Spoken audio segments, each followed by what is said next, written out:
Hi Chris, how are you? Good morning, Rod. Yes, I'm well. Here we are. It's episode 213 as he quickly updates the show notes. It's the 22nd of February and it's still 2026. But this is potentially our last February show, which is crazy, isn't it? How quickly is this year rattling by? It's absolutely smashing past, isn't it? And apologies from the outset if I sound a bit croaky and tired this morning. I went to Cardiff yesterday and I watched a bit of rugby, and I'm feeling a bit beaten by trundling around Cardiff and having a few pints and just spending some quality time with my girls. So that was great. No, I'm a little envious, I think. I also have had not a lot of sleep, but for very different reasons, because I have a dog, so I'm not on top form. But I'm a little envious of you. I'd quite like to go and do something like that with my kids, but I don't want to wish their time away. No, absolutely don't do that. Let's face it, mine are both in their 20s at this point, so we're able to do that kind of stuff without pressing it, you know. Yeah, you're in a different stage of parenthood or different phase. I certainly am. Weather check. Still amazingly damp and soggy everywhere around the Cotswolds, but I was up in Edinburgh at the start of the week and it was glorious. It wasn't wet, it was crisp, it wasn't warm, but it was actually really pleasant not to be walking around in the rain. Really, really crisp days up there, and I loved it. And I'm back on Tuesday, so I'm looking forward to that. That's exciting stuff. I will say it was incredibly soggy yesterday in Cardiff, particularly. I got drenched just walking to the station in Swansea. So sitting on the train, steaming gently with wet jeans was a great set off to the day. But of course, the advantage of the Principality Stadium is the roof shuts, so that was nice and dry inside. Okay, yeah, I hadn't thought about that. That is a big bonus. It is, and Scotland won, but we should probably move on quickly from that. Yeah, it's fine by me. I mean, they've done well. I'm kind of one of these people that I'm just happy if any of the home teams do well, to be honest. I better not tell you who England did against Ireland then, eh? I'm just assuming we're awful. Well, it's strange because you started the Six Nations. We're turning into a sportscast.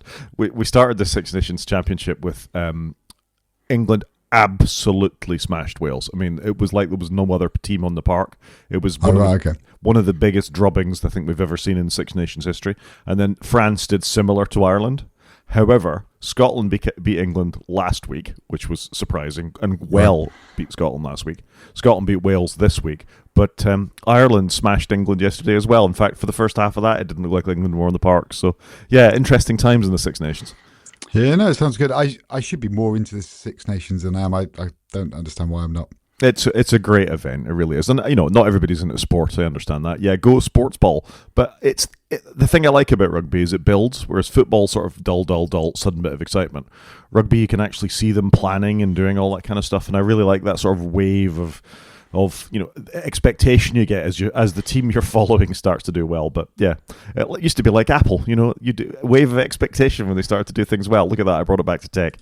That was good. So we should dive straight into follow-up, shouldn't we? We should dive straight into follow-up. We'll start with a story from OpenAI. And we were talking last year about this amazing gadget that Johnny Ive and Sam Altman were going to bring to the table. We were all speculating it was going to be a wearable and the same as that Humane AR pin or something like that. It looks like it's going to be a smart speaker, though. This is the most anticlimactic news, isn't it? And you can see why they might want to have leaked this, because I think if they just come out fresh with a smart speaker, I think people are going to be like, what? On the face of it, doesn't sound that exciting. $200 to $300, might have some sort of camera in it to do Face ID, so you can buy stuff through it. I'm still very skeptical of buying stuff without seeing it, by the way. I don't know. But it's going to come in about a year's time. It's a weird one, isn't it? I think the whole OpenAI piece. And the picture on this article is that awful picture of Johnny hugging Sam. It looks really patronising. It looks a bit weird. I don't know. It looks AI generated, to be honest with you. I agree. It does look AI generated. And, you know, Johnny is an amazing designer. I think he got a little bit carried away towards the end of Apple. We obviously liked his Ferrari design last week when we were talking about that. Is there really that interesting you can do with a smart speaker? I mean, it's just, all right. That's one thing. The second thing is, I think having a camera on this is deeply creepy. Lots of people put these by their bedsides. Yep. That's what they certainly did with the Alexas and things like that. So I don't want a camera anywhere near my bedside. And frankly, I don't have any Alexas or Google Home devices in my place at the moment, or for that matter, Apple smart homes. But yeah, this is dull. Yeah, I think this is dull. The only reason I do have some smart speakers in our bedroom, but it's just really for the TV, just for better audio out the TV. This is really dull. I'm interested to see. I think Johnny is obviously very famous for doing industrial design. Is he also going to do how you interact with it design? That's to be seen.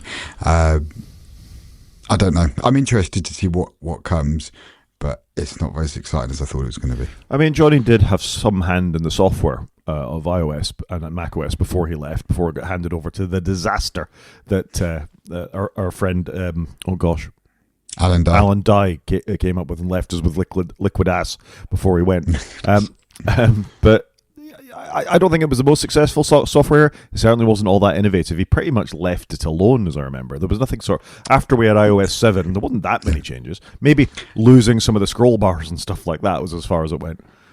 The big one, I think, with iOS 7 was pretty much the same spiel they gave us for Liquid Glass, was your content's king, we're pushing some things out of the way, it's more cohesive. And they did largely achieve that, and it lasted a long time, the iOS 7 look, probably a little too long. There was some good stuff with it, but I think there was also some missteps. And UI design's hard, right? Everybody's got an opinion on design. It is. He's an industrial designer, not an iOS designer, not a graphic designer. And it was Scott Forstall was largely responsible for. Well, was it? He was in that sort of domain, because that's about when Maps came along, isn't it? He was in, so he left because of Maps, but no, he was in charge of iOS basically up until that sort of point, and then he left just before iOS 7, like a year before. Yeah. Anyway, interesting. Well, actually not interesting, quite dull, but, I guess we'll see where we are. Moving on, we talked a little about Ring and the Flock integration they were talking about last week, where potentially the police could use this Flock system to monitor criminals and not just dogs, as they said. Anyway, there's been a leaked email that was going to prove Ring intended to use surveillance feature for people, not just dogs, and this is in 9 to 5 Mac from February the 19th. Yeah, I mean, it's just another tick in the box about dystopian state, isn't it? I'm very happy I don't have a Ring doorbell anymore. I did have one for a short period. I have one that I don't need to pay for. Only triggers when you enter the front garden, so it's not watching anybody on the road. Obviously, they could be in the background while somebody enters the front garden. But all of this, I don't like any of it. And I often see it when I'm out walking my dog late at night. How many cameras do you walk past that are getting you on them? And that we do live in a world where it's quite hard just to be on your own. Like my family can see my location. You can see my location. I'm quite calm with it. I've got nothing to hide. But we do live in this world now, I think, where, and I touched on it 2 weeks ago, I think, has tech gone too far? We've got to dial it back a little bit. It's interesting. Once upon a time, I'd have said no, and I was all in on all this stuff. But I think with a bit of time and a bit of reflection, I realised quite how pervasive it is. That as we see this, cameras are watching us all the time. People are able to track your location all the time. We're going to talk in the news, I think, about a few stories related to age gating. And, our government here in the UK has obviously put that law into place where certain websites you've got to prove your identity with. And where that ends up, where does that end up? Do you need to prove your identity to buy a computer, to log into a computer? Well, you could quite see Microsoft quite happily going along with that. You could probably see Apple going along with that as they control the whole stack. Harder with Linux, but where does it end? This tracking of it? I think you and I are in a similar place on some of this. Maybe it's as we're getting a bit older, I'm a bit more cynical. But the whole tech gone too far. I've got rid of my smartwatch. I've moved my phone away from my bed. I'm starting to undo some life changes I'd previously made. Yeah, it's interesting, isn't it? Is it just old men going, get off my lawn? Is that genuinely the state we've got to? I don't think so. It feels very different from when we were kids. Yeah, no, I agree. And I'm not preaching to others. I just feeling more uncomfortable with too much tech. No, I see it. And I see, particularly my youngest daughter installed some app that basically just showed what she was doing on her phone all the time to her friends. She's surfing into the internet, she's doing this, she's listening to music. And I was like, you've allowed the permissions for all this stuff? Oh, yeah, it's fine. It's just to my friends. And I'm saying, it's not just to your friends. It's to the company that's doing this and what they're selling it to as well. Oh, I hadn't really thought about that, but I don't care. The benefit to me outweighs that potential harm. And I was like, that's just madness. But how your mate's got time to watch everything that you're doing? I'm sorry, Rod, I don't care what you're doing all day on your phone. If you ever send me that, I'm not going to watch it. No, and you're quite safe from me, Chris. I ain't going to do that. But I feel our location sharing is enough so we can occasionally go, hey, we were in the same part of the world for 20 minutes. Yeah, we're technically close to each other, so we meet up. Yeah, rarely happens though. moving on. And you talked about CarPlay, and you thought CarPlay Video was meant to be coming out in this version of iOS. And it seems like we're almost there in 26.4. So this was a British developer, who went digging around in the settings for 26.4 beta. And there's a little YouTube video you can watch. It's about 4 minutes where he goes through how it's going to work. Basically, it will be AirPlayed to your device, except he's also found Apple TV is built into it as well. Yeah, I thought this looked quite good. As much as I don't want loads of apps on my car, but I'd like the option, if I am parked up, to put something on the screen. I'm curious to know, is this going to work on all my cars? I've got old cars with some retrofit stuff, some official retrofitted stuff. So I'm curious to see what this is going to look like when it comes to fruition. Yeah, so I've got 2 cars with CarPlay, one of which is an Android head unit that basically all it does, I flipped out the old one, I put in this Android head unit, and it's an app on the Android head unit that gives you CarPlay. So I don't know how that's going to work. I will be interested to see it when it comes along. And then the other, on the one I've just bought, is an official Skoda aftermarket head unit that's properly sports CarPlay. Although, news on that, I did think about this in my app of the week. I bought a dongle from AliExpress that definitely cost me no more than 11 quid. I forget the exact pricing. I should have dug it out for the show. To turn wired CarPlay into wireless CarPlay, and it works perfectly. It's amazing. Yes, it's really cool. I've got one as well in one of my head units, and the dongle's amazing, and it was like 10 quid. Yeah, it's fantastic. It's crazy the amount of tech you can get from that. I mean, again, maybe it's sending my location and everything I listen to and watch on my head unit back to China. I'm not sure how in a little thing, but frankly, that's a level of overview I am comfortable with for the convenience of that. Well, I do agree on CarPlay. Most of it is me just listening to musical podcasts. I do think Apple TV will work for us, though, because CarPlay is just your phone streaming content to another screen. So even though we've got retrofitted stuff, it should just work. It's going to be interesting to see the detail. But I think Apple have been a bit slow to bring this one. They have, because my Tesla, I was able to watch video as soon as the handbrake went. Well, as soon as you were completely stopped in park, anyway. That seemed sensible to me. On an EV, and Volvo as well, actually, you could watch YouTube. As soon as you're in park, why not? Because the chances are you're charging. On a petrol diesel car, I think it's less of a thing, but you could be sitting around waiting for kids. You might want a slightly bigger screen in there. You might want to catch a bit of YouTube or, what's on Apple TV. That's all good stuff. Yeah, I think it's good. I'm not sure how much I'm actually going to use it in practice, but I think it's a good thing to do. There we go. Should we do some news? Let's do the news. So this is quite an interesting thing, and it does actually apply to us here in the UK. So Discord is I always used to dismiss it as just a thing for gamers. So if you're really into a game or the development of a game, then you could fire yourself into a Discord instance and have a chat about that. In fact, I did do a little bit of Discord for the Death by Scrolling beta by Ron Gilbert, the guy who wrote Monkey Island.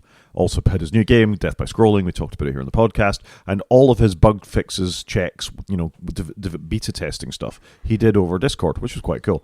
That's as much influence as I had on it. However, Discord, as all online providers in the UK, you had to prove people's age. So Reddit went through this. I presume Facebook and others went through this as well. And Discord. And Discord decided to sort of run an experiment on UK users, where if I can find the right part within the article. If you're located in the UK, you may be part of an experiment where your information will be processed by age assurance vendor Persona. The information you submit will be temporarily stored for up to 7 days, then deleted. For ID document verification, all details are blurred except your photo and date of birth, so only what's needed for age verification is used. I mean, the second part of that, information you submit will be stored for 7 days, is fine. What is this experiment Persona thing? And as you read through it, Persona just keeps your details, passes it on to other people, and seems to have some sort of link with Palantir. So, oh wow, they're ticking all the bad boxes. So that gets really creepy really fast. So you've got Discord handing it over to Persona being an element of potentially Palantir, but no matter what, there's all sorts of issues, and it's worth having a bit of time with the article actually, just to see what was going on with this. I mean, obviously people got so fed up that Discord tried to step back from it, but this is deeply creepy stuff. Yeah, it really feels like Discord will try and do the right thing. We're just going to use it for age verification, not keep everything else. But it sounds like they didn't do their due diligence and check what's happening further downstream of the third party they're integrating with. Doesn't sound good. I must confess, I don't think I've done any age verification stuff. I'm searching my brain. I don't know if I have to do something like for booking a holiday, but I don't recall actually having to do this. I'm sure it's coming. It feels like it's only going to be a matter of time that it's like the wagons are circling and it's going to appear more and more. You know, you're going to get it on Amazon when you order a bottle of booze or something or things like that. I don't know. I mean, I'm not very happy with this for lots of reasons. In this particular thing, and I found the paragraph I was looking for, in some of the accessible files, 2,456 of them, the code revealed extensive surveillance Persona software performs on all its users, bundling in an interface that pairs facial recognition with financial reporting. That is deeply creepy. Why do you need financial reporting when you just signed up for something that matters about your age? All you want to do is log in and see what your Minecraft server instance is doing, and suddenly this kind of information is going. And this is presumably at this point kids, but they're planning for the future because they want you to prove you're an adult. And where this ends up is somewhere I don't even really want to think about. I'm really glad there's organizations probing this stuff and doing due diligence on what the partnerships and collaborations are, because this is the problematic thing. It's all very well saying, oh, all you need is to show your passport to a camera for a minute, and they're going to let you proceed with the service, or the VPN, the logging into your computer, whatever it is. But where does that end up? It's not just our government that ends up with that. We already know this from the various American security acts, that if it's an American company you're giving your details to, it's going to end up in America. And it only takes a court order for one of those American companies to have to give it to the United States government. And that's very challenging, particularly at the moment. Probably always was. Maybe the scales are falling from my eyes about this stuff, because it probably always was. But it's creepy. It's not good, is it? And there's probably a space in the market here for a company that does just check your age and does nothing else with it and disposes of the data immediately, kind of thing. Like, who's doing it the right way? Yeah, but I think history has shown that no companies do that. If you go all the way back to the Facebook stuff with Cambridge Analytica, they don't just dispose of your data, they keep it forever and they link it to what comes down the line. It's not the use now that's the problem necessarily. It's the use 6 months, 6 years, 60 years later when they've still got that file hanging around and they link it back to some dodgy website you looked at once when you were 19. Yeah, and then it gets data leaked or whatever may happen. Yep, exactly. It's a concern to me. As someone who does data linkage for a living, the risk of it's not what you do now, it's what comes later, and what that can be linked to down the line is disturbing. Yep, no, I'd agree with you there. Something else that I don't know if is disturbing, but I just think is a bit weird. Engadget talked about this week on February the 20th, that the United States government is going to release a website called freedom.gov that will allow Europeans, and presumably us Brits, to see hate speech and other blocked content. So that's where our government or European governments or other governments have said this isn't for the eyes of Europeans or your citizens, but if it is, however, it would be allowed in America. And what's allowed in America is something that's not straightforward either.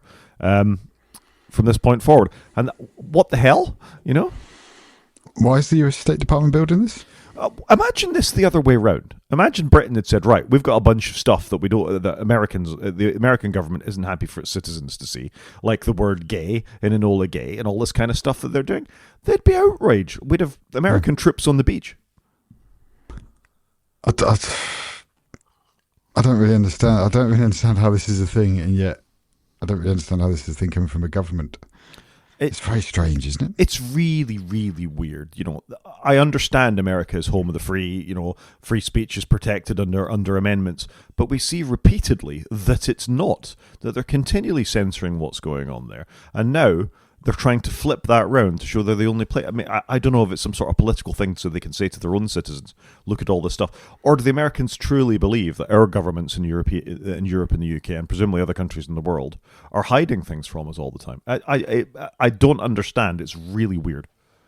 Yeah, no, I'd concur with you there. Yeah, so a State Department project, The Guardian's reported on this, but it is the domain of the Cybersecurity and Infrastructure Agency, CISA, which is a Department of Homeland Security agency. Yeah, it's weird. And you think in relation to everything else we've just been talking about, I find it a very, very peculiar thing. Yeah, no, I'd concur with that statement. Somebody that's finding something very peculiar are Russian troops. So Russia, in the last couple of weeks, decided it was going to entirely block Telegram. Telegram is a messaging application. I have used it myself in the past. I don't use it anymore. That allows for either anonymized or just secure-ish transmission of messages. There was an end-to-end encrypted element of it, but by default, messages weren't end-to-end encrypted. And Russia decided to switch it off. They didn't want people talking about the government behind their back, but the long and the short of it is their troops were using it in the field in Ukraine to carry out battlefield messaging. So Russia itself just switched off one of its main ways of its military troops in operations of communicating with each other. It's a bit of an odd move that you'd have thought they'd have known this would be bad, like for their military operations. Or is the left hand not talking to the right hand here? I don't know what's going on, frankly. It's they probably didn't realize there's probably official communications methodologies they're meant to be using. Of course there are. There are troops in battle. Why are they depending on Telegram? It beggars belief. Yeah, I'd agree with you there. I'm surprised they don't have their own tech stack that they're using, especially from the military operations side. Yeah, really, really strange. Yeah, interesting if you're at the end of a Ukrainian drone, I think, if you suddenly lose communications with your battlefield commander, though. Yeah, like I say, I'm amazed they're using Telegram. I wrongly assumed that they would have their own stack, as I said. So, yeah, a bit of a home goal, that one. A bit strange. How's your iPhone 17 Pro, Chris? Did I ever mention that this phone is awesome? You've mentioned it several times. Well, I think you might want to think about trading it in, to be honest, because apparently its trade-in value is only increasing at the moment. Yeah, which I find bizarre, but I can't trade it in because then I wouldn't have a phone. I find that odd because it's been regarded as a really good phone, like all round. Like it's great, the colours are good, the cameras are amazing. It's not that an amazing iPhone in itself because it's very iterative from what's gone before, but it doesn't feel like it's a bad phone. So it's odd that, also been 145 days or something, it's been traded in the most, which seems strange to me, unless people have bought a phone they can't afford. But I find it odd they're trading it in, unless there's some Android device they're going for, maybe. I don't know. I just find it really bizarre that it's been traded in as much as it is. I think the worry is that the market is about to go horribly wrong. But the memory and SSD shortages are going to affect everything. So all phones, all computers, all SSDs, all hard drives are about to get vastly more expensive. So that's a concern. And why you trade your phone in when, let's face it might be the only phone you've got for the next 4 years, if that's going to be the issue, is a thing. But maybe people just want their money back. Maybe they think, there's a chance here while it's still worth a fair bit of money, and I will try the new hot Android thing. Or maybe they're trying out an iPhone Air. I don't know. But interesting. Yeah, I'm really surprised. Like I said, I think this phone's been in my pocket every day since some point in September. It's in amazing condition. It has fallen out my pocket a couple of times. It's not scratched. It's not dinged. The glass is amazing. The feel of it's really good. I'm just amazed because I think it is, and it should be, the best phone they've done in a long time. Because every year the phones should get better. But I think they've nailed a lot with this design. Even though it's not wildly different, I think they've done the right thing. Yeah, I mean, I will admit I'm having something of a quandary at the moment. So I was using my Android phone for a while when I went on a trip to Scotland. And it's an old phone. It's a Pixel 7 because I didn't have the wireless dongle at that point. I could plug it in with a wire. I needed my maps when I was traveling. And it worked beautifully. I got to say, Android Auto is a really good thing. It's in the same way CarPlay is a really good thing. Android Auto is a really good thing. I started a playlist when I left Swansea. The same music playlist, got us all the way to Scotland and back again. Only played awesome music. That's exactly what you want from that kind of, and the maps just work flawlessly. Great. However, at some point in the past, I'd cracked the glass on the back of it, and the longer I was away, the more flakes of glass were beginning to come off the back of the phone. So that's not sustainable, particularly, as I was seeing more and more of the metal of the back of the phone appear. Problem with my iPhone is I can't plug a charging cable in. I've gone back to my iPhone. I can MagSafe charge it. It's not the end of the world.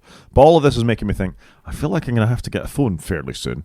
What do I do? Do I buy one urgently now because there's about to be a massive shortage? Or do I wait? I mean, it's genuinely... And at this point, I don't actually want to give Apple any more money, which is a complication. That is definitely a complication. You've also... Are phones going to get harder to get hold of, or are they just going to go up massively in value? I don't know the answer to this. Yeah, I'm actually regressing for the first time not having upgraded my phone just because I'd be in a better position at the moment. I should have done it when I thought about it. It's tough though, isn't it? Because there wasn't a massive compelling reason back in September to upgrade. I've done it so I could pass the phone down. I did want the newer cameras, which I am really enjoying, but I could have easily stayed where I was. Yeah, I don't feel I'm missing anything other than the fact now it's getting a bit... Anyway, you get the idea. It's something we can maybe talk about at length in a future podcast. Speaking of podcasts, Apple are about to update the audio version of their podcast app to include video as well. And I find this a slightly strange sort of approach. They're obviously feeling the heat a little bit from YouTube or Twitch or wherever else people go for their video podcasts these days to actually include video as part of their offering. I guess it will be interesting to see what they do with this, because most people, I don't think, watch video podcasts, particularly they're not engineered to do it through the Apple thing. You go to YouTube to watch a video podcast. We record on YouTube. So I don't know what the impact will be for us as podcasters. Does the video, which we don't always successfully manage to capture anyway, become a thing? Yeah, so I'm curious on this one. So Apple have offered video podcasts for a while. It's never really been a thing. Obviously, YouTube's come along. Feels like YouTube's turned up eating their lunch, and everybody's de facto place for video podcasts is YouTube. I'm more of an audio podcast person. I often listen while I'm walking, and I don't want a video. I'm not a big YouTube person, but I appreciate I'm in the minority. I feel like Apple's a bit late here, but they're trying everything they can do not to host this information, host these videos. So it's going to be interesting to see how all that's going to work out, and they're going to now support streaming rather than just playing the video, I guess. So it's interesting, but I just think they're too late. They embrace podcast early doors, but the video piece, it feels like YouTube have got the march on them. And are they going to get it back? I'm not so sure. What I did find quite interesting in this is there's a lot, and the article linked to in the show notes is directly to Apple's newsroom, there's a lot of talk in it about advertisers and how they'll be able to dynamically insert adverts for you and all that kind of stuff. So maybe they've just thought, there's money on the table, effectively. That's what we want to do. We want to be able to do that. So, yeah, it feels a bit typical Apple. We've spent a bit of time and effort on this. We're trying to increase our services revenue. But is this something that they're going to do once and then never revisit the functionality because they're so lazy at updating their own apps? Yeah, I mean, that is definitely a thing, isn't it? Anyway, that'll do us for the news. Should we do a quick car corner? Let's do it. Have you ever wanted a Cybertruck, Chris? No. Why not? I just think they look. The aesthetic is not my aesthetic. I like cars. I like small cars. That's what I've learnt. I don't like big trucks. I think that's probably fair enough. I've seen a Cybertruck in the flesh when I was in Chicago last year, 2 years ago, whenever I was in Chicago.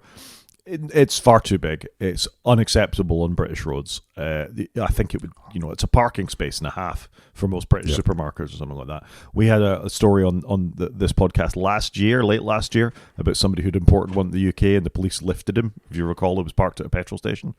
Yeah, I remember that. Anyway, if you did want one and you're an American customer, then the top end one is now $15,000 cheaper. It's now under $100,000. It's $99,990. And the new cheaper one, I think, is $69,000, and that's dropped $10,000 off that. So obviously they're not selling a lot of Cybertrucks, and they're catastrophically dropping the prices to try and get people to buy them. Are they going to stop making it like they're doing the Model X and S? We obviously spoke. The Model 3 is obviously super popular, but is this going to go away? Yeah, the thing is, in the caption for the photograph on this Ars Technical article, a tenth of Tesla's 2025 Cybertruck sales were to SpaceX. So he's actually selling them to himself. Yeah, well, you've got to juice the numbers, haven't you? You've got to do it somehow. I've seen lots full of Cybertrucks that just remain unsold. Americans don't want electric vehicles, it seems. And why would they then want a Cybertruck, which is a dreadful mouse-shaped 4-year-old's rendering of a car that'll cut your finger off? Yeah, for me, there's just no redeeming features with it. I'm sorry, it's just not something I would go for. And like you say, in the UK, it's not just parking; it just would be a nightmare driving it round our roads. They're just not big enough. Our streets. Have you ever been down a single track road in the UK or a small village in the UK? You start getting the worries if you're driving along in like a big car, like a Land Rover Defender or something like that. Never mind something like this. Yeah, so this would not be a relaxing drive in our country, and it looks awful. It does look awful. I also saw this week, although I haven't put a link in the show notes, that Tesla have made progress with their CarPlay app. Apparently there will be CarPlay integration in Tesla vehicles for the future, and they're waiting for some, I think it's in 26.4, one rollout of the iOS to actually make this happen. So that's a sign of the times as well, as they're grasping at straws to try and get as many people back on board as they possibly can. Yeah, agreed. They should do CarPlay. And my understanding was they need the maps to sync up or something, which makes a lot of sense because you could have one map in Apple, one map in whatever your car is, and they could be telling you a different story. So I think it makes sense. I everybody should have CarPlay. I think it should just be on CarPlay and Android Auto. Sorry, I shouldn't just de facto to CarPlay, but every car should offer this because it's much safer when you're driving. You're not faffing about with your mobile phone. I will have a slight moment of defense for Tesla here. The map in the Tesla is very, very integrated with the battery and the charging stops and what you're going to do with that. And if you start running CarPlay rather than the car's internal map, maybe that calculation, there could be a difference between them, or no calculation at all on the Apple side of it in the Apple Maps. So if they've managed to fix that and all your car stuff happens inside of Apple Maps as well, awesome.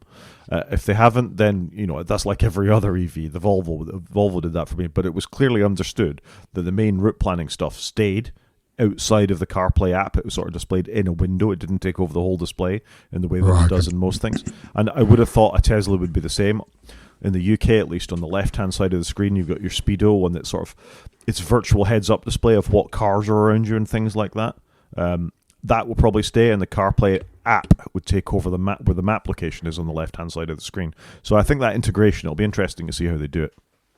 Yeah, agreed. And I think when I had my electric car, I really didn't use the battery stopping stuff. I just had a look on a map of where I wanted to stop. So it wasn't really a big deal for me. But I wasn't doing a lot of commuting. But I think that's because Teslas are really good at it, and they had supercharging network, whereas most EVs don't have that to rely on. Yeah, true. Anyway, there we go. Interesting. And I'm not buying a Cybertruck either. Media? Let's do the media. So I watched the first of the Brosnan Bond films. I watched Casino Royale a couple of days ago. And whoa. I think you mean the first of the Daniel Craig films. That's what I mean. I was going somewhere with the Brosnan things. So yeah, the first of the Daniel Craig Bond films. I'm going to start this by saying, I think if Pierce Brosnan had been in this, he'd have done just as good a job. I've come to the conclusion that all the Bonds were good actors. Yeah. I think many of them suffered from dreadful scripts. Yeah, I think that's fair, or cultural references at that time that were acceptable that are no longer acceptable. That are no longer acceptable. But I think a film represents its era. Lawrence of Arabia wouldn't be the same today, written today, in the same way that it was there. Casino Royale, which Daniel Craig is a phenomenal Bond. I'm taking nothing away from Daniel Craig. I think he was excellent in it. I think it's a really good film. It has got the odd ridiculous bit in the script, because of course it does. But I think that sort of gritty reboot of Bond, they'd obviously been watching a lot of Bourne films before they made this, because all the parkour stuff at the start, the sort of gritty black and white opening, shaky cam kind of stuff when fights and things are going on, it's very much influenced by that, which is fair, because Bourne itself is a homage to the early Bond films. So I'm okay with it. What a terrific film, though. 94% from critics, 90% from the audience, and I'd go with that. It's a blast of a film. I think it's a really good film. You need to share the screen. For me, it's a very long film, though, isn't it? You think it's about to end, and you look at your watch, oh right, I got another 40 minutes to go, kind of thing. But I'd agree with you. I think they did a really good reboot, and franchises need a reboot from time to time, do they not? So I genuinely enjoyed it. Casino Royale. I've enjoyed a lot of the Daniel Craig stuff, but a lot of them have kind of blurred into one for me, I must confess. So I think Casino Royale was one of the stronger ones. And they actually made the poker quite interesting. I think they did quite a good job of it. But I would agree with you, there are some farcical pieces to it, maybe. But and it also get a little trip to Venice near the end. You do get a little trip, which, having been to Venice now, I thoroughly enjoyed seeing where they were roughly. And it was I was deliberately watching this time, where when I watched this in the cinema years ago, I had my attention my disbelief suspended. But I'm watching it. It's definitely a model when they collapse that house. That there's bits of CGI in there, but now with the sort of the wisdom of experience as you look at it. But it's extremely well done, and Bond has always been quite good at models, and I quite like that sort of more tactile thing than everything just being CGI. Yeah, I would agree with that. I think Casino Royale stands up pretty well. It does. I mean, I've got some issues. One other excellent thing is Mads Mikkelsen as the bad guy, as Le Chiffre, and I love Mads Mikkelsen. He's always fantastic in everything he does.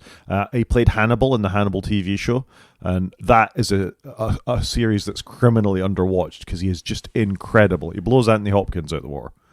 Yeah. I think he's a very good actor. If he's in something, I'm happy to give it a shot. Yep.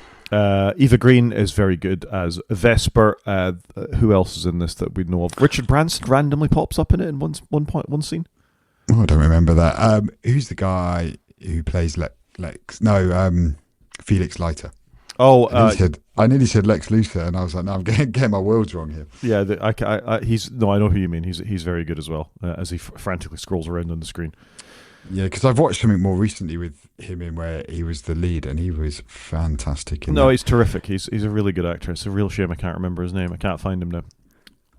I'm on it. It's not. There he is. Jeffrey Wright. Yeah, Jeffrey Wright. I thought he was quite cool, and I like that they brought Felix Leiter back in. I thought it was quite cool. And he plays Felix Leiter for the next few films, actually, doesn't he? Yep. My worry here is I've got Quantum of Solace next, and Quantum of Solace in my head is not a good film. But the good news is it's the shortest Bond film, if I remember correctly, so you're not going to waste too much time on it. That's good to know. In other things I've managed to watch this week, for some reason I wanted some comfort watching that I didn't need to think too hard about. So I settled on The Rookie. The Rookie is a police procedural set in California, starring Nathan Fillion. Love Nathan Fillion. Never seen him in anything bad. I originally remember seeing him in Buffy back in the day. He wasn't one of the main characters in Buffy. Popped up in one of the seasons. He's obviously in Firefly. He's in the new Superman movie. He plays Guy Gibson in the new Superman movie. He's in all of the James Gunn Guardians of the Galaxy films. He's a great character actor. Anyway, he's in this. He plays a 40-year-old man who sort of throws everything up in the air and decides to join the police force in California. It's fluff and nonsense, but there's something quite compelling about it. He's always rewatchable. The scripts are quite good. It's on Disney Plus. I just started working my way through season 1. It's really good. Don't shout at me, but I think the only film I've seen that this actor's in, James Fillion, is Cars 3. Nathan Fillion, sorry. I think it's Cars 3 is the only thing I've seen. I'm just looking through his credits now. I don't know what to make of that, frankly. I'm going through the list, but there's very little I've seen with him in it. He was in Big Bang Theory. Well, I guess he would have showed up in one episode. He's like a guest star. He's like a sci-fi... stalwart, sci-fi fantasy. I mean, I remember seeing him in Waitress years ago as well in 2007. He's just a really good actor. That I've barely seen. I just don't know what to say, Chris. You just haven't watched nothing. He's actually Canadian. Who knew? I apologise, but okay. I've not heard of The Rookie, by the way. So. Well, there you go. It's on Disney Plus. If you want some fluff to watch, that's eminently watchable and quite well done. Did you watch the A-Team growing up as a kid, or are you too young for that? You're too young.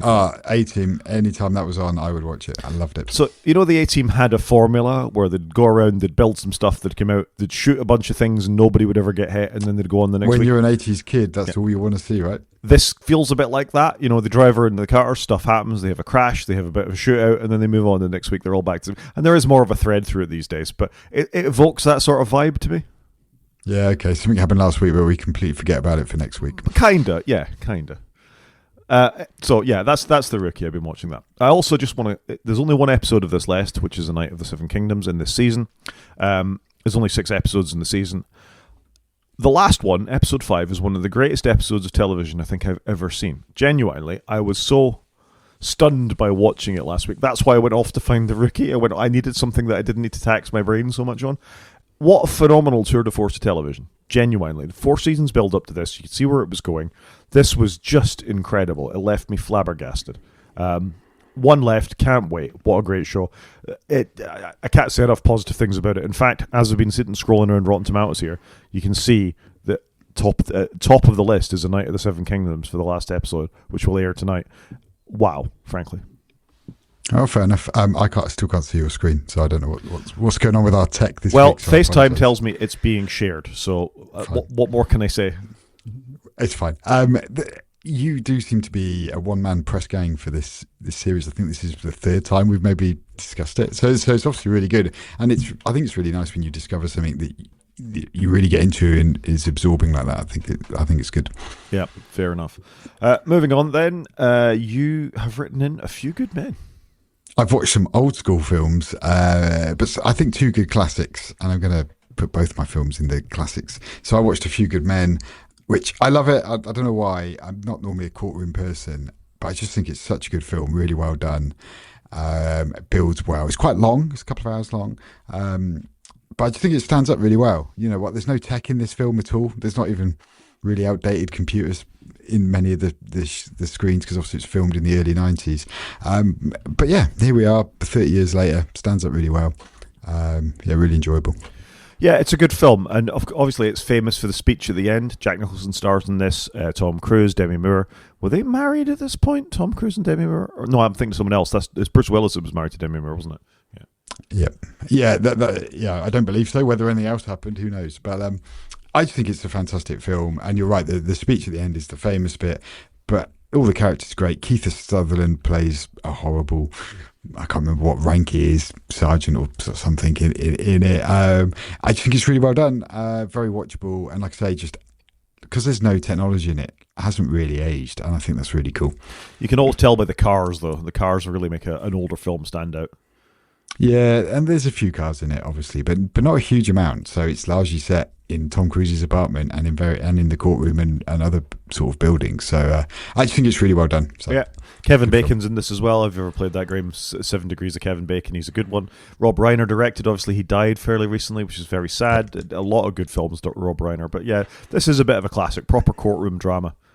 Yeah, classic, and just the quality as well. I don't know if I watched in 4K, but it really stands up. The quality on the iTunes store, the version I watched, really good. Still giving Apple money, Chris.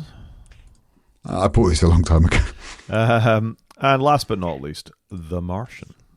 Talking of films that look amazing, The Martian looks insane, and this has obviously got loads of tech in it. Really good film. When was it made? It was like 2016 or something like that.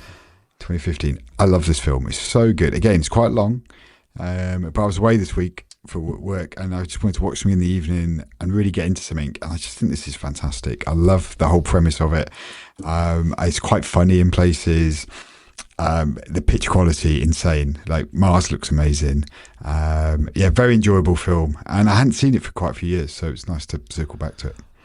If this is on the TV, I always watch it. No matter where it is in the film, I'll just start watching it whenever it's on. I've seen this quite a lot because of that, because it's on quite a lot. But I love this film. It's the best film Ridley Scott has done probably since Alien or Blade Runner. You know, I think everything else since then, Gladiator was all right. This is better than that. Sorry, I was just looking through some of his highlights of films. I think I might agree with you here. I don't know. I'm just scrolling through his list. I think the Gladiator, the first film, was very good. Yep. I did like All the Money in the World, but not up to it. I liked it, but it's not as good as a lot of his films. No, so The Martian is great. It's based on a book by, oh gosh, my mind has gone blank. But Project Hail Mary. Andrew Weir. Project Hail Mary is coming very soon, actually. It might be next month. Which is written by the same guy. It's got Ryan Gosling in it, not Matt Damon. I'm quite excited to see it. I do feel they've spoiled one of the best bits of the book in the trailer, though. The fact that he meets an alien while he's out there in space somewhere. I think that's very disappointing, because I wasn't expecting it in the book. No, I've read all the books, actually, that he's done, and no, I wasn't expecting it either. Actually, the other book he did, set in the moon base, I actually thought was better again. I went quiet just because I was trying to... Artemis, that's it. I thought Artemis was a great book. Yeah, no, I would concur with that. Sorry, you've still got me looking at Ridley Scott movies. I think Gladiator was one of his best films. But Gladiator is a good film. Martian's better. I think I need to... I don't disagree, but I think I would need to rewatch Gladiator more recently to be able to comment on that, because I haven't seen it in a long time. But anyway, go watch some Ridley Scott films. He's fantastic. I don't know. There's a lot of rubbish Ridley Scott films as well. I mean, the more modern Aliens films were dreadful. Yeah, he's not the most selective with his bodies of work, is he? But The Martian, fantastic, and the Rotten Tomatoes score is amazing. I'll forgive him a lot for Blade Runner and Alien, both of which are seminal films in science fiction, and The Martian is very good. So if you just watch those three, that'll do you. Yeah, fair. I think that's fair. Games. Let's do the games, which is all you, because I've been away and haven't really played anything. You just don't play games, Chris, unless it's Commandos or Threes or Command and Conquer. That's it. And the Gran Turismo. I literally have 4 games I play. Gran Turismo. I tried to play that the other day. I'm getting a bit bored of the whole thing, I gotta say. I did have a quick go yesterday. Of course you did. The best game in the world, Slay the Spire. Its sequel is nearly with us. Slay the Spire 2 is due in March for early access. I will buy this day 1, day 0. Just give it to me, put it in my hands. I probably spent more time playing Slay the Spire than any game I've ever had. And that's saying something. just because it's there, I've got it on my phone, I've got it on my Switch, I've got it on my PlayStation, I've got it on my, it's everywhere. I bought it on PC when it came out and Mac when it came out. It's an absolutely terrific game, and I can't wait. It's very simple. It's a card-based battler. You deal the thing out. You play a better hand than your opposing player. So deep, such a deep strategy game. I mean, it makes Civilization 7 look like nothing. It's endlessly replayable. It's tremendous. Yeah, I don't know why this game has not clicked with me like it's clicked with you. I don't know. I'm not a card person like this, I think. Neither was I. It was this that converted me, and from this, obviously, Balatro became a big addiction, and I like Monster Train as well. But Slay the Spire is the OG as far as I'm concerned. I'm sure if I was into Magic the Gathering or something like that, maybe that would have. Or Hearthstone, which came from it was one of Blizzard's games, and there was one from The Witcher, Gwent or something I think it was called, that were sort of quite popular card-based video games. Slay the Spire is the OG though, as far as I'm concerned. So I can't wait for this. Fair enough. It's always good when you're looking forward to something. I hope it lives up to expectations. I know, that's my worry, is they'll have cocked it up. Yeah, it's hard, isn't it? It's the difficult second album. It is. I'm going to chuck this one out for you, actually, Chris. This isn't one for me. This is one for you, because I know your kids like a bit of land-based gaming. You and I played some Unreal Tournament back in the day. And I was never very good. I just want to put that out there. I just liked the headshot that you'd get, a multi-kill that the announcer would do when you were doing quite well and other thing. The sequel to Unreal Tournament, or one of the sequels, was Unreal Tournament 2004. That's obviously quite a while ago, 22 years ago at this point. Doesn't work too well on modern PCs. However, some immense hackers have managed to get it working on modern computers. There's some patches, you can go and download it, and if you want to have a wonderful time playing Unreal Tournament 2004, now you can. I feel incredibly old. Why? Because that's 22 years old. Yeah, it used to come on a CD. Imagine that. Yeah, crazy. Anyway, it's out there, so that's just a public service announcement that you can go and get Unreal Tournament 2004 if you want to. And last but not least for games, Star Trek Voyager Across the Unknown. I talked about playing the demo a while back. If you're a fan of 90s Trek, as was, I just don't even hesitate. Go and get this game. It's very good. The music's there. It's a bit disappointing they didn't get the actors back to voice some of the lines and things like that within it. But this is quite a well done game in the sense that it's kind of the base building part from XCOM. Have you played XCOM or XCOM 2? Trying to clear out rooms, fix repairs, all things are going on. But that's sort of the core of the game. But you do planetary exploration. You can do away missions. There's some ship-based combat and stuff like that. It's only 26 quid, 25 quid at the moment, I think. So if you're at all nostalgic for a bit of Trek, or just like a good sci-fi game, I'd say get out there and get Star Trek Voyager Across the Unknown. It's really good. I've never really been into Star Trek, and I don't know why. I probably would quite enjoy it. This looks quite cool. It does look good. I did think this week I went past a Lego store, and they had the Lego USS Enterprise made up in the front window, and it looked kind of cool. Enterprise D or Enterprise A? It says D. It says D. That's the next generation Enterprise, in case you're interested. Okay. The more rounded looking one, yeah? Yeah, very rounded. I thought it looked cool in the window, and I knew what it was, but I didn't know much about it. Yeah, if I had enough money, and I might actually think about getting that, but I haven't bought myself any Lego kits in quite a long time. I bought the kids plenty over the years, but I can see around you, Chris. Yeah, what's over your shoulder there? Actually, is it a Concorde? I can't quite make out what's directly behind you. There's Concorde there's Bugattis, there's Formula 1 cars. The Star Trek Lego Enterprise kit is 350 quid. Yeah, I'm not spending that. That's a crazy amount of money. It is. Main show. So we're doing a bit of speculation this week. An invite has gone out. Apple has sent out the invites for an event on March the 4th. It's slightly unusual, I think, in that they're having it simulcast to a number of cities. It's not the big release video as we've got used to expecting. You'll be able to go to London, Beijing, I think, and New York. They've invited some journalists like Jason Snell and others to go and be at that. And the speculation is they're going to release a number of events, particularly iPads and MacBooks, as they're thinking at the moment at that. Yeah, there's talk that they might release them in the days beforehand, and then this event is like, I guess, the final release of something, and they're going to do this simultaneous cast. It sounds a bit odd, but there's quite a lot, hopefully, coming in the canon of stuff they're going to update. Yeah.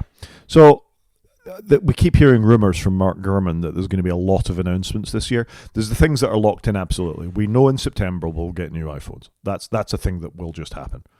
we hope in September we'll get new iPhones. Because are you not worried about the RAM and all of that piece? No, and if they're I still think is it going to come late? I still think he'll get new iPhones. Whether it's a $2,000 device or a $10,000 device is up for grabs. But I think we'll get them. Agreed.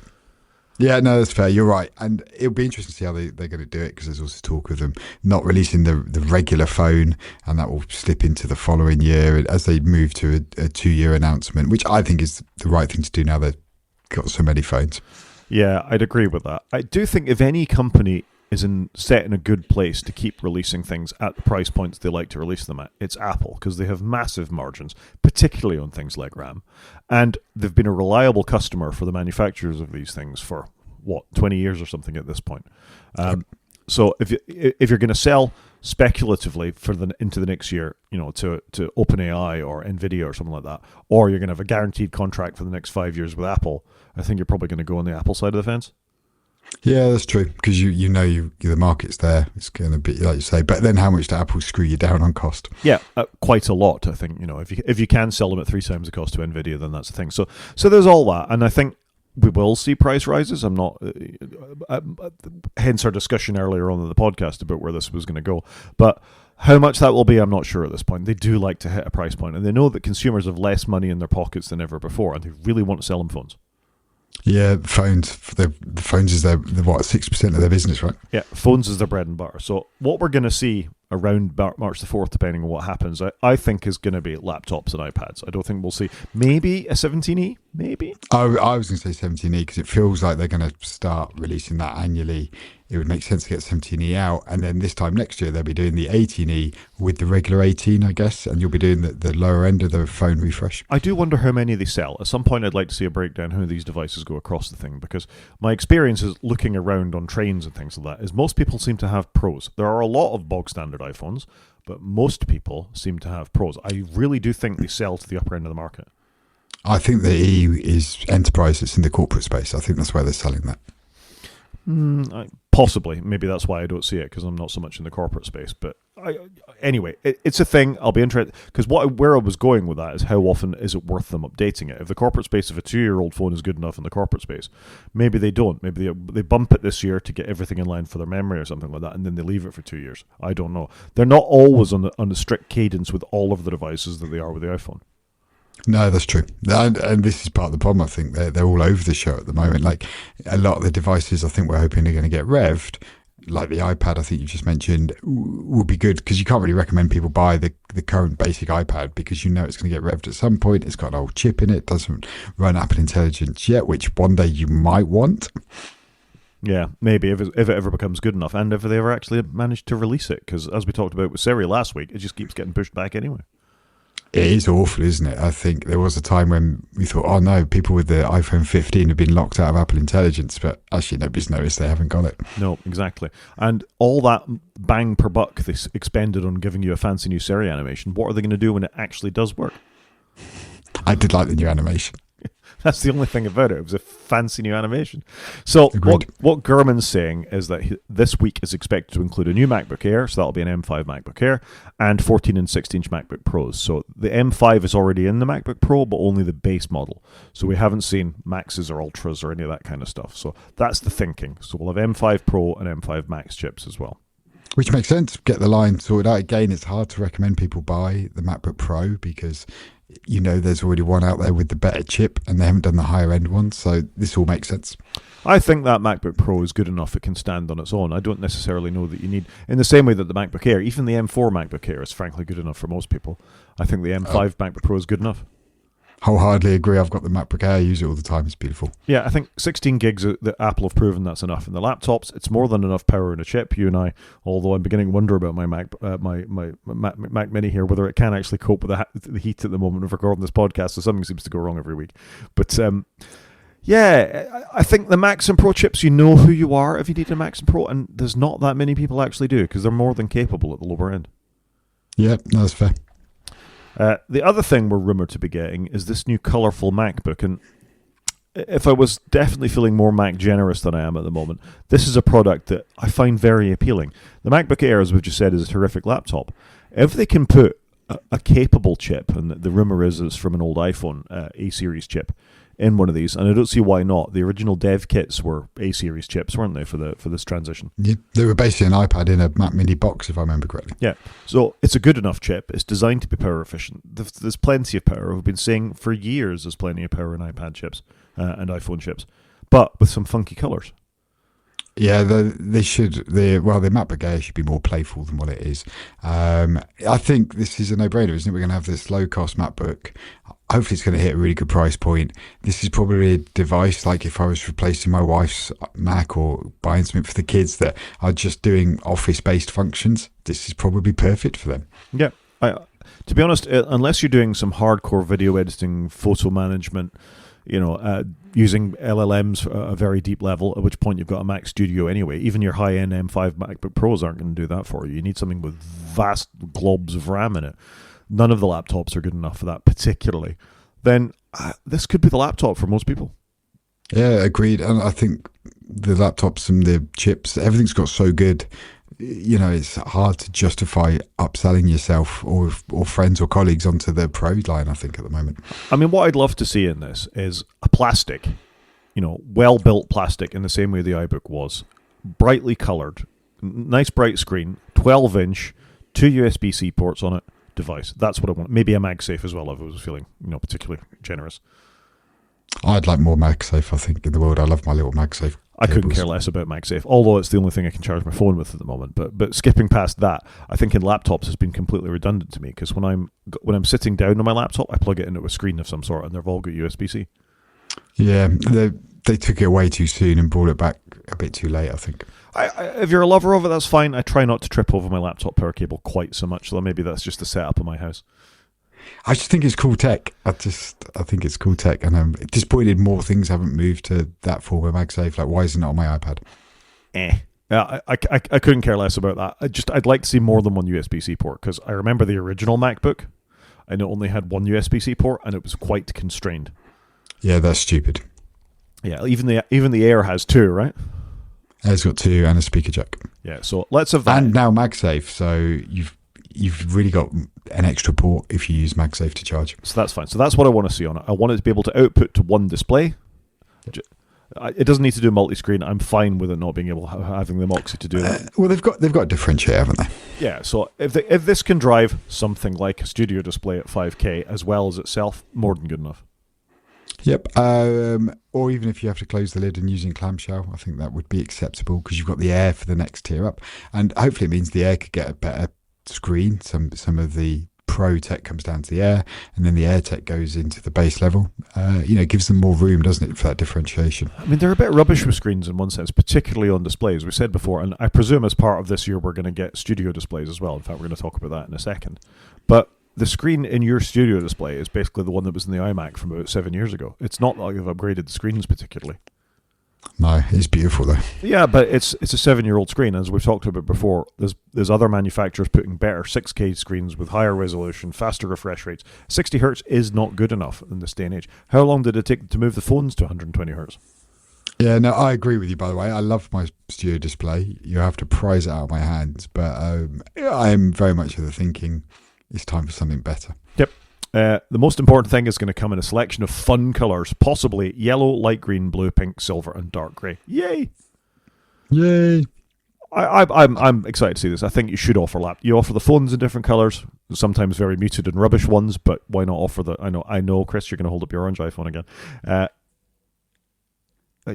He's holding up two things. I can't see you because there's a window in the way. An orange water bottle or something to go with it. There you go. I've got an orange water bottle and an orange phone, both bought separately, but yeah, they go together well. You're going all in an orange, are you? You're going to become a Cincinnati Bengals fan. I'll take your word for that. They used to play in orange. I don't know. Do Wolves play in orange? I don't know enough about football. Wolves generally is an orange colour. Look at me. There's some football knowledge actually has gone in there. Anyway, I think colours are fun. Colours should be on laptops. People will appreciate it. People will buy them for the colour. Even existing Mac people will buy another laptop for the colour because they get more money than sense. Yeah, to have some cool. I've got the Air in the midnight colour. It's quite nice, but I'd love a proper blue laptop myself or a bright orange one I could get behind. I think it's really good. I think there's some good stuff coming. There's also talk of an Apple TV at some point, but I don't know when we're going to get that. Before we move off these, 16 gigs of RAM or 8 gigs? I'd like to think they realise they need 16 now as a base minimum, but this one I could get behind if they went to 8. I'd be disappointed, but I could get behind it. I think it'd be too much of a step back. I think there'll be 16 gigs, 256. Yeah, I think you're probably right. It'd be a shame if they went backwards with the RAM. And are we thinking there'll be configurable options for them, or will it just be one size fits all and pick a colour? They will 100% do options. You reckon? Apple have made, with the Mac for whatever reason, and the iPad to a point, they just put so many options now. It's got a bit out of hand, and I think they're leaning into it. I think these are going to be just pick a colour. I genuinely do. I reckon options. Let's see. We've got, 2 weeks to go or something, and we'll find out. It's not far away now, is it? Anyway, so that's speculation about that. And then last but not least, 26.3 is referenced to new Studio Display models. So this will make you excited, I'm sure. I'm curious to see what they do in this space. I don't know if I'm going to buy one because I do love my Studio Display as it is. But in a world I've got my head to, I think I could go for a 6K 32-inch screen. But it will come down to price, and it probably would be something I'd buy immediately. I'd wait to get it on a deal. But we'll have to wait and see. Yeah, so there's potential two new. They're codenamed J427 and J527. We don't know much more about them other than they're in there. There's also a J700 referenced, which is probably the display in the new MacBook, as we've been talking about. So that'll be the low 12-inch, 13-inch display that's in that. We don't know much more about these. Presumably one is a replacement for the Apple Studio Display. Maybe one is a replacement for the XDR. They need to replace both. Come on, they're so old now. Like, it must be costing them a fortune to manufacture in the old tech. I mean, like, you shouldn't be selling something that's 7 years old. Like, in tech, like, it should be more modern. It should be manufactured better, more recyclable. It just seems crazy to me. How much will they charge for a stand this time? It's $1,000 for a stand for an XDR. Yeah, the whole stand game is ridiculous as well. Why isn't it detachable? Come on, Apple. Like, just do what everybody else does. Make one device. So like now, for me, if I want to go and buy a different stand for it or put it on a vest mount, I should be able to do it, but I can't do it. It's dumb. It's very dumb. And the fact there's only one blooming cable comes out the back of the Studio Display, it just blows my mind that it's so redundant. People have more than one thing they want to plug into a display. Yeah, I would like mobile inputs, but did I mention I love the screen? Yeah, you've said you mentioned it. And I've got one at work too, and it's fine. But occasionally I think, I'd like to plug in my HDMI. Oh, I can't. And I find that. Yeah, I would love HDMI on it because I've got my Nintendo Switch dock here. Like, why can't I plug that into the screen for when I'm on my lunch? It's a screen you spent £1,600 on, and it's limited to just that. Not good enough. Yeah, I think I spent less, but it was a lot of money. It's a lot of money. There we go. App of the week. App of the week. Let's do it. Very simple. My app of the week this week is, and of course it's opening in the wrong blooming thing, so I'll show you the Play Store variant of it. Links are in the show notes. Is the Principality ticketing app. So I went to the Principality Stadium. My daughter had bought me the tickets to see the game at Christmas. I didn't have the tickets. She said, before we get there, quick, Dad, just install this Principality app. I downloaded it from the App Store.